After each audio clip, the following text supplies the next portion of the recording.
Alhamdulillah. Alhamdulillahirabbil alamin.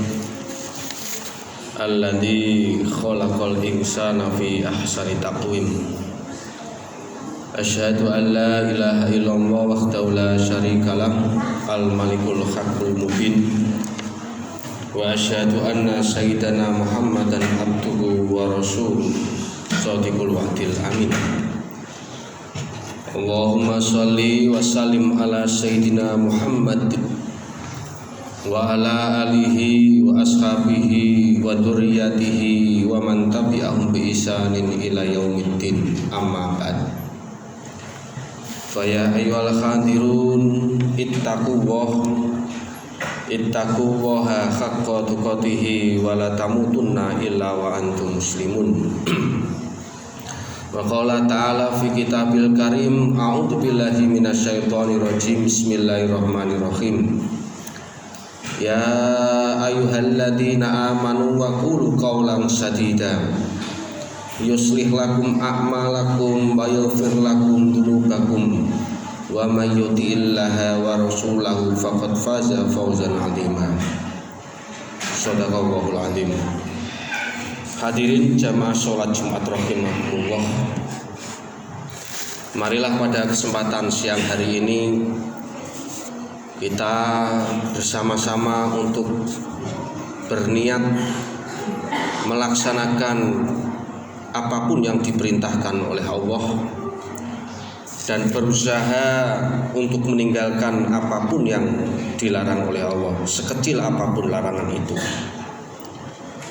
Sholawat dan salam semoga tercurahkan kepada manusia mulia, manusia yang pernah dihadirkan Allah di muka bumi untuk menjadi suri tauladan kita bersama, yaitu baginda Rasulullah Muhammad Sallallahu Alaihi Wasallam.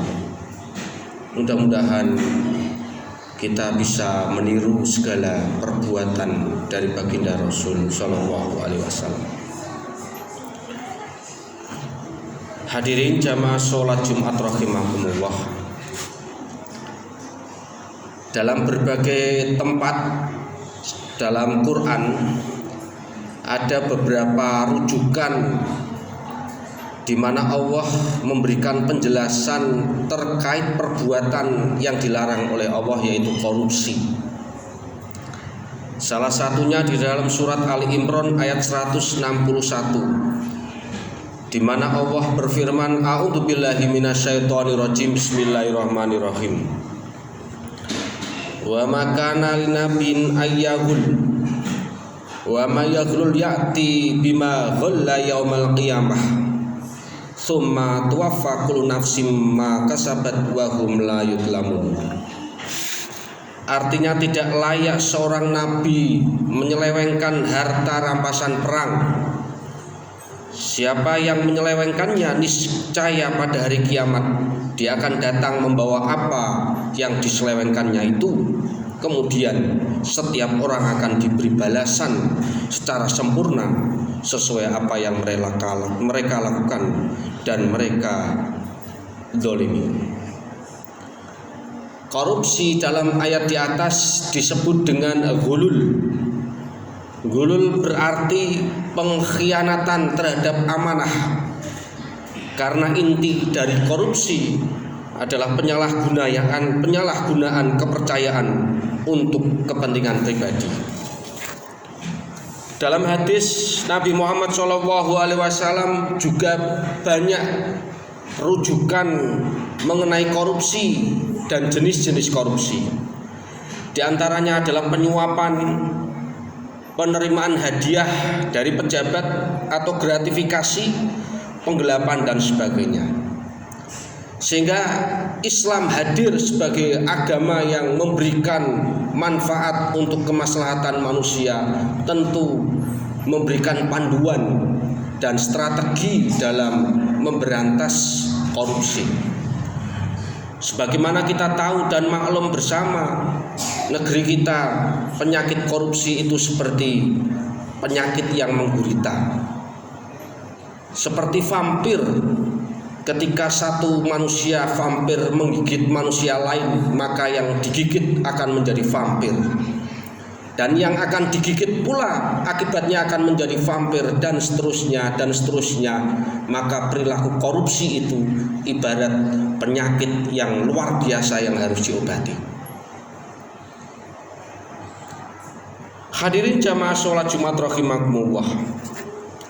Maka ada beberapa strategi saat itu yang dilakukan oleh Nabi Muhammad SAW. Yang pertama adalah begitu ada pejabat atau utusan yang diutus oleh Nabi keluar kota dari kota Madinah, entah itu menarik zakat, infak, sedekah dan sebagainya, maka begitu sampai di kota Madinah, yang dilakukan oleh Nabi adalah melakukan pemeriksaan terhadap orang tersebut, terhadap pejabat atau utusan yang diutus oleh Nabi.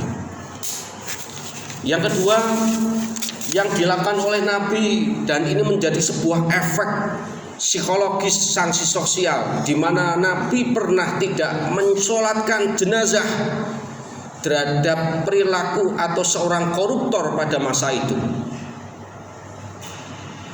Meskipun yang mensolati adalah cukup para sahabat saat itu, tetapi Nabi Muhammad SAW enggan melakukan sholat jenazah yang patut diduga adalah seorang koruptor saat itu. Sebagaimana dalam sebuah riwayat An-Nasai yang artinya sholatkanlah teman kalian itu, aku, kata Nabi, tidak mau mensolatkannya karena dia telah melakukan hulul atau korupsi saat berjuang di jalan Allah. Ketika kami periksa barang-barangnya, kami temukan manik-manik orang Yahudi yang harganya tidak sampai 2 dirham. Kecil sekali rupiahnya.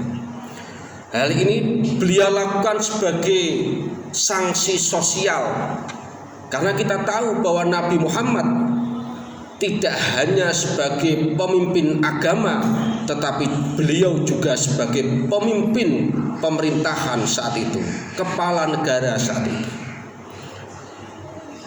Hadirin jamaah sholat Jumat rahimakumullah. Selanjutnya Nabi SAW juga menjelaskan terkait tidak diterimanya infak, sodakoh dan sebagainya ketika uang itu didapat dari sebuah hasil korupsi. Sebagaimana dalam hadis diterangkan, Allah tidak akan menerima sholat jika tidak bersuci, dan Allah tidak menerima sedekah jika berasal dari penggelapan harta korupsi. Maka para koruptor-koruptor hari ini, kalau kita baca di berbagai media massa, mereka melakukan sumbangan, mendirikan masjid, mendirikan pesantren, tetapi uang yang dipakai untuk sumbangan itu patut diduga adalah hasil korupsi. Maka sodakoh, infak, bangun masjid dan sebagainya, sesuai dengan hadis yang khotib sebutkan tadi, maka itu tidak akan diterima oleh Allah. Hadirin jamaah sholat Jumat rahimakumullah. Yang terakhir, doa dari koruptor susah akan dikabulkan oleh Allah. Seperti dijelaskan dalam sebuah hadis, di mana Nabi menjelaskan sungguh Allah itu maha baik dan tidak mungkin menerima sesuatu kecuali sesuatu itu baik. Selanjutnya Nabi menyebutkan kisah seorang laki-laki yang berjalan jauh, lusuh dan kumal, seraya berdoa kepada Allah, padahal makanannya dari makanan yang haram, minumannya dari minuman yang haram, dan harta dari harta yang haram, dari korupsi. Maka bagaimana doa orang tersebut dikabulkan oleh Allah Subhanahu wa ta'ala? Begitulah Nabi SAW menjelaskan sebuah rentetan yang banyak mendapatkan tempat di dalam Quran, rujukan yang mengisyaratkan, menjelaskan tentang korupsi dan sejenisnya, entah itu suap, gratifikasi dan sebagainya.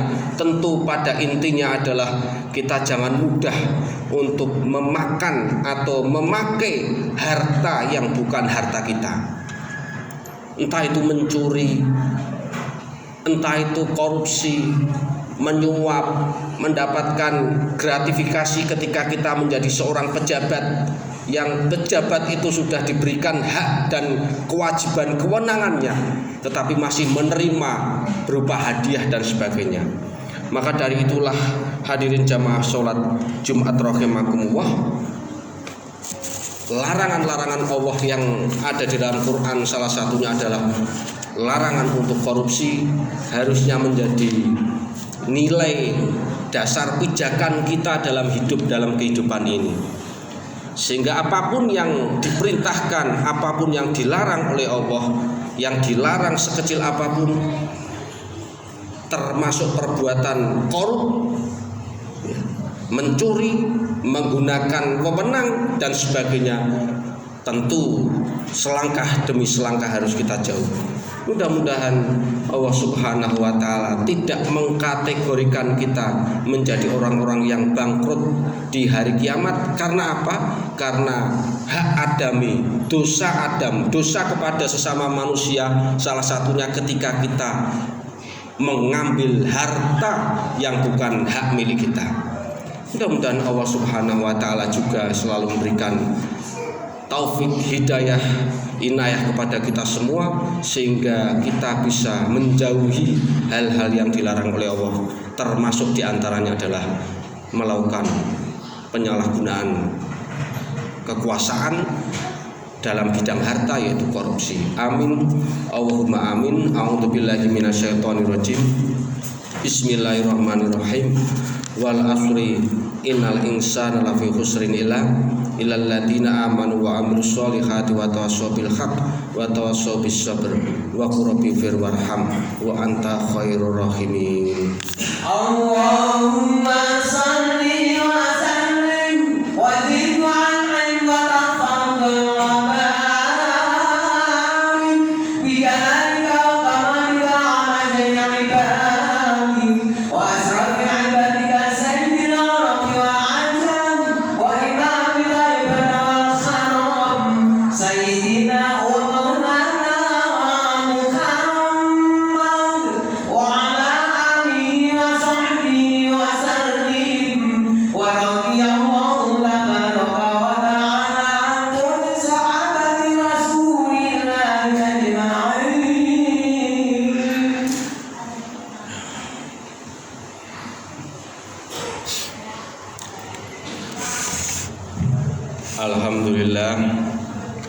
Alhamdulillahilladzi an'ama alaina bi ni'matil iman wal islam.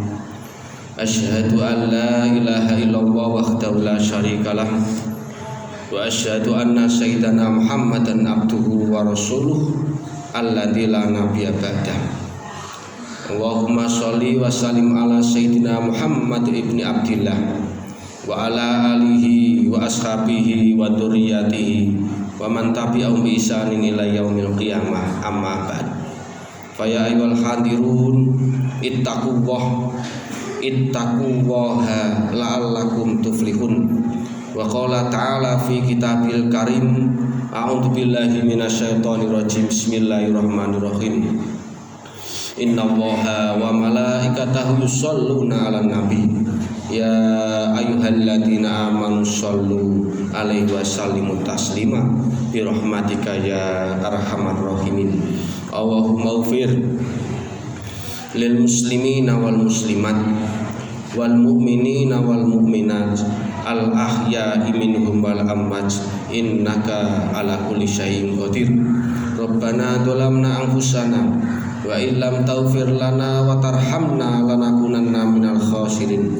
Rabbana la tuzigh qulubana ba'da idh hadaitana wa hab lana min ladunka rahmah innaka antal wahhab. Rabbana hab lana min azwajina wa dhurriyyatina qurrata a'yun waj'alna lil muttaqina imama. Allahumma inna nas'alukal huda wat tuqa wal afafa wal ghina. Allahumma inna nas'aluka ilman nafi'a wa amalan mutaqabbala wa rizqan halalan thayyiban. Allahumma inna nas'aluka husnal khatimah wa na'udzubika min su'il khatimah. Rabbana atina fid dunya hasanah wa fil akhirati hasanah wa qina adzabannar. Subhana rabbika rabbil izzati amma yasifun wa salamun alal mursalin walhamdulillahi rabbil alamin. Ibadallah, innallaha ya'muru bil adli wal ihsan wa ita'i dzil qurba wa yanha 'anil fahsya'i wal munkari wal baghi ya'idukum la'allakum tadhakkarun wa la dzikrullahi akbar.